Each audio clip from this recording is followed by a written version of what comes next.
Gillian, what happens at night when you turn the light off?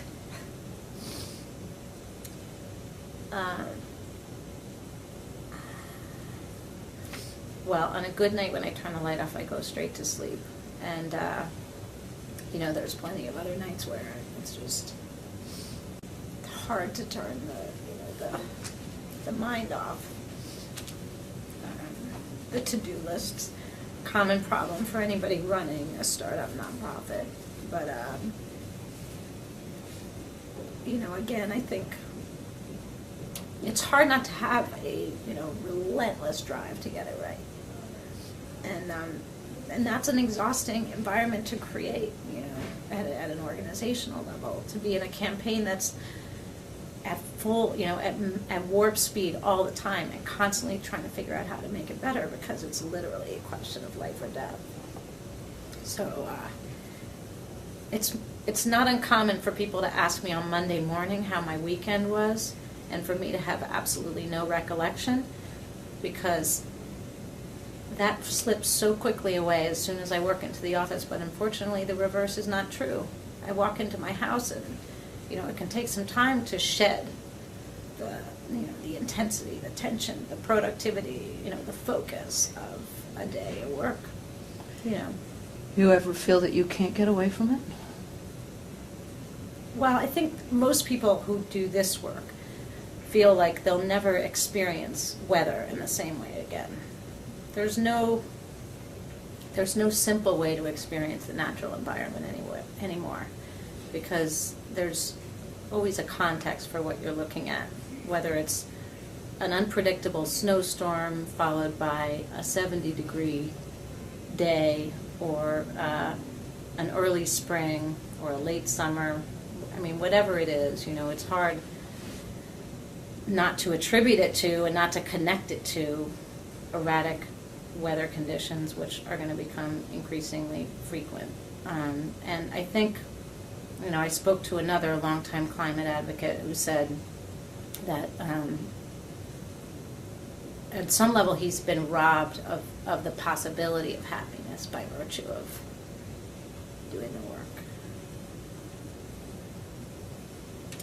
We don't dwell in that all day, every day. You know, you can't. You have to focus on what's got to be done now and on the hope and possibility of moving it forward. What do you do knowing that there are people out there that are apathetic? What feelings does that stir up in you?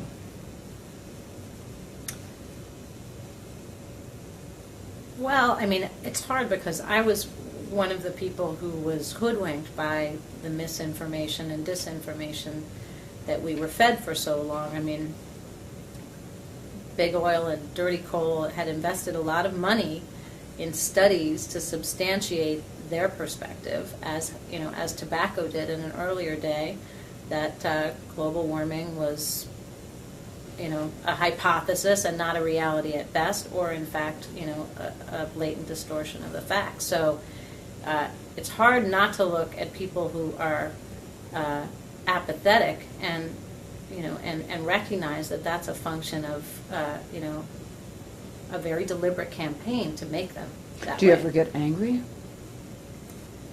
What makes me angry is people who know, you know, people who know and people who believe it's a problem and who haven't made any changes with respect to how they're living their lives at a personal or political level. And, you know, with all due respect to the Vice President, and I have an enormous amount of respect for him, I think we would all agree that we have to do something more than screw in a new light bulb. We have to screw in a new politician. That's why it's so important that the Alliance is investing in a massive field operation. I mean, we need political support and we need political engagement, as well as big changes in terms of energy conservation and efficiency. So, you know, for people who are in the know and who choose not to engage, you know, it strikes me as a fundamental abrogation of their responsibility as a citizen on planet Earth right now. Okay. There are going to be a number of people from professional organizations whose mission is to help people stamp out their denial personal denial, usually. But you and I would agree that there's a lot of denial about global warming. Is there anything you would like to say to some of these professional organizations that you think might enable us to work on the massive sense of denial that we both believe that most people have?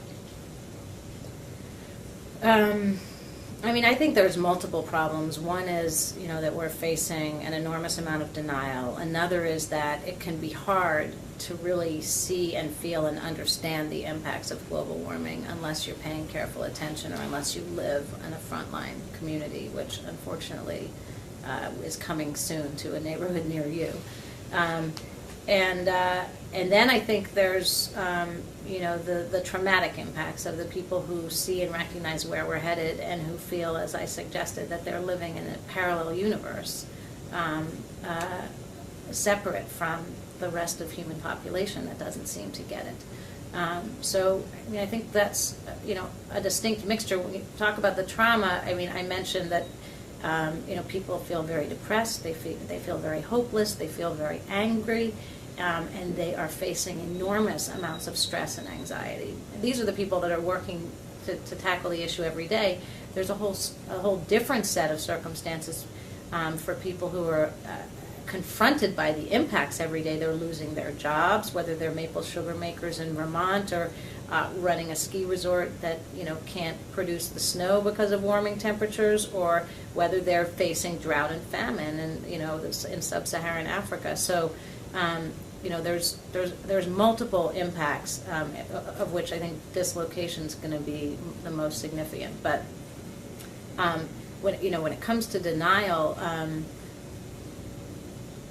Denial is a coping mechanism. Denial is the way you manage problems that are too much for you to bear. So denial has its purpose, in psychiatric terms. Unfortunately, it serves no purpose with respect to enabling us to address this very unique challenge.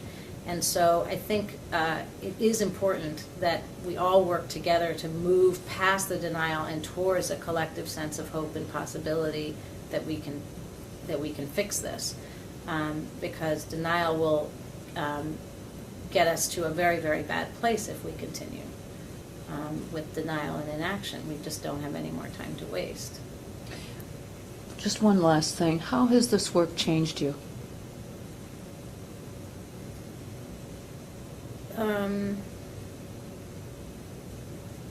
Well, I think, as I said earlier, it's hard to feel, if you're doing this work, it's hard to feel like you'll ever do anything more important. And that's a gift, right? But it's also,